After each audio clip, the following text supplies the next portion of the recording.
Student, स्वागत है आप सभी का हमारे YouTube चैनल पर।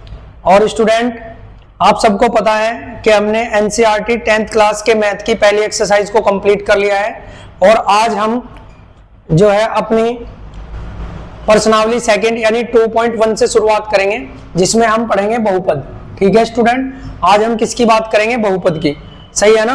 देखो, अगर मैं बात करता हूं किसकी, पद की, तो जैसे मैंने लिखा 2, ये भी एक पद है। जैसे मैंने लिखा x, ये भी एक पद है। लेकिन जिसमें एक से ज्यादा पद होंगे उसको हम बहुपद बोलते हैं। तो यहाँ पर आपको एक से ज्यादा पद देखने को मिलेंगे। ठीक है, और स्टूडेंट आप सभी का काफी सपोर्ट है और हम चाहेंगे कि आप और ज्यादा से ज्यादा सपोर्ट करें। ठीक है, वीडियो को ज्यादा से ज्यादा फैलाएं, ज्यादा से ज्यादा अपने दोस्तों को शेयर करें और सभी वीडियो को पूरा जरूर देखें, है ना। और साथ साथ नोट्स बनाते रहें, क्योंकि हमने आपसे वादा किया है कि हम आपको एक बेहतरीन मैथ सिखाने का यहाँ पे प्रयास करेंगे और आपके एग्जाम से पहले आपका सारा कोर्स कंप्लीट करा दिया जाएगा। लेकिन उसमें एक अहम भूमिका आप लोगों की भी है। आप लोगों को चैनल को सपोर्ट करना है और चैनल को आगे बढ़ाना है। ठीक है, और कमेंट करके जरूर बताया करें आपको क्या क्लास कैसी लगी है। और कई बार मैंने देखा है कि अगर मैं 1-2 क्वेश्चन आपको होमवर्क के लिए देता हूं तो कोई स्टूडेंट उसका जवाब नहीं देता। तो कोशिश किया करो कि उसका जवाब दें, और अगर नहीं समझ आता तो उसका भी कमेंट करके बता सकते हैं कि सर आप इसको करा दीजिए, हमें नहीं समझ आया। ठीक है स्टूडेंट, तो शुरुआत करते हैं आज की क्लास की, है ना। प्रश्नावली 2.1। तो प्रश्नावली 2.1 में कुछ नहीं है, सिर्फ कुछ ग्राफ्स आपको दिखाई दे रहे होंगे, है ना। उसमें 1-2 चीजों को हमें जानना है, उसके बाद ये यहीं पे समाप्त हो जाएगी। और फिर आज की जो शुरुआत हम करेंगे सही मायने में वो प्रश्नावली 2.2 से करेंगे। ठीक है स्टूडेंट, तो पहला क्वेश्चन मैं आपके लिए पढ़ देता हूं। किसी बहुपद px, बहुपद को इस तरीके से लिखेंगे। अभी जैसे क्वेश्चन आएंगे मैं तो सारी चीजें आपको क्लियर कराऊंगा। फिलहाल तो ये कुछ नहीं है, अभी 1 मिनट में आपको सारी चीजें समझ आ जाएगी।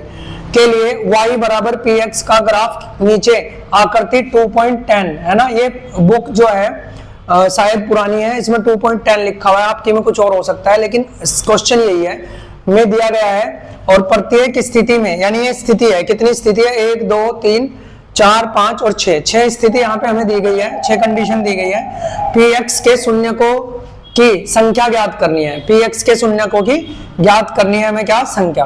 ठीक है, तो स्टूडेंट शून्य भी मैं आप लोगों को बताऊंगा अभी। फिलहाल तो हम यहाँ पे इसको क्वेश्चन को समझना है।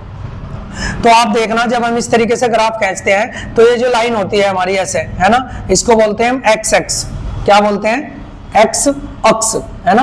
और ये जो लाइन होती है ऐसे वर्टिकल, मतलब सीधी ऐसे, इसको बोलते हैं वाई अक्ष। ठीक है, सही है ना। तो उसको इस तरीके से लिखा जाता है ना। अब आप देखना इसमें क्या होगा। तो इसमें मुझे बताना है शून्यकों की जांच। तो आपको नॉर्मली यहाँ पे क्या करना है, अगर इस लाइन को, ये जो लाइन ऊपर खिंची हुई है, अगर ये इसको टच कर रही है तो शून्यक बनेगा, नहीं तो नहीं बनेगा। जैसे अब आप देखना, ये ऊपर से ऐसे निकल गई, है ना, ये ऊपर से इसके समांतर ऐसे निकल गई, इस लाइन को तो इसने टच नहीं किया, तो यहाँ पे शून्यकों की जो संख्या होगी वो क्या होगी? 0। मैं यहाँ पे इसका आंसर लिख देता हूँ, है ना। यहाँ पे जो शून्यकों की संख्या होगी वो क्या होगी? कोई नहीं, यानी 0 होगी, कोई नहीं। आपकी बुक में शायद ऐसे लिखा हुआ होगा कोई नहीं, या अगर 0 हुआ तो फिर 0 देख लेना, है ना। तो यहाँ पे कोई शून्यक नहीं है। अब मैं देखता हूं अगली आकृति में, है ना। अगली आकृति में क्या है? अब ये देखना, इसको केवल किसको बोल रहा है? इसने px के लिए बोल रहा है। तो px के लिए बोल रहा है तो y को नहीं देखना हमें कि y को काट रहा है या नहीं काट रहा है, मैं केवल देखना है x को काट रहा है नहीं काट रहा है। तो इस तरीके से आइए, और इसने x को एक बार काटा है, तो यहाँ जो आंसर इसका निकलेगा शून्यकों की संख्या वो क्या होगी? 1 होगी। सही, ठीक है ना स्टूडेंट, आपको ये बात अच्छे से समझ आ गई होगी। अब नेक्स्ट मैं थर्ड देखता हूँ, तो x पे ही देखना है। तो इसने इसको 1 बार काटा है, 2 बार काटा है, 3 बार काटा है, तो यहाँ जो आंसर आएगा इसके जो शून्यक होंगे वो कितने होंगे? 3 होंगे। ठीक है, अब यहाँ पे देखते हैं, देखो इसको इसने कितनी बार काटा है? 1 और 1 2, तो यहाँ जो इसका आंसर आएगा फोर्थ का वो क्या आएगा? 2 टाइम इसने इसको प्रतिच्छेद काटा है, मतलब, है ना। तो यहाँ पे देखो 1 2 3 और 4, है ना। तो यहाँ जो आंसर निकल के आएगा हमारा वो क्या आएगा? 4। ठीक है, 4। इसके जो शून्यक होंगे वो कितने होंगे? 4। इसके बाद अगर मैं बात करूं लास्ट की, ठीक है, तो यहाँ पे देखना 1 2, है ना, 3 बार टच किया है, तो यहाँ जो शून्यक आएंगे वो कितने आएंगे? 3। तो इस तरीके से आपकी ये प्रश्नावली समाप्त हो जाती है। ठीक है, अब हम दूसरी प्रश्नावली की बात करें। तो ठीक है स्टूडेंट, इस तरीके से हमने बहुपद की प्रश्नावली 2.1 को समाप्त कर लिया है और उम्मीद है कि आप लोगों को ये चीज तो अच्छे से समझ आई गई होगी। अब हम इसका प्रश्नावली 2.2 के जो क्वेश्चंस है वो अगली वीडियो में लेकर आपके सामने फिर से हाजिर होंगे। तो जब तक के लिए आपका बहुत बहुत धन्यवाद और शुक्रिया।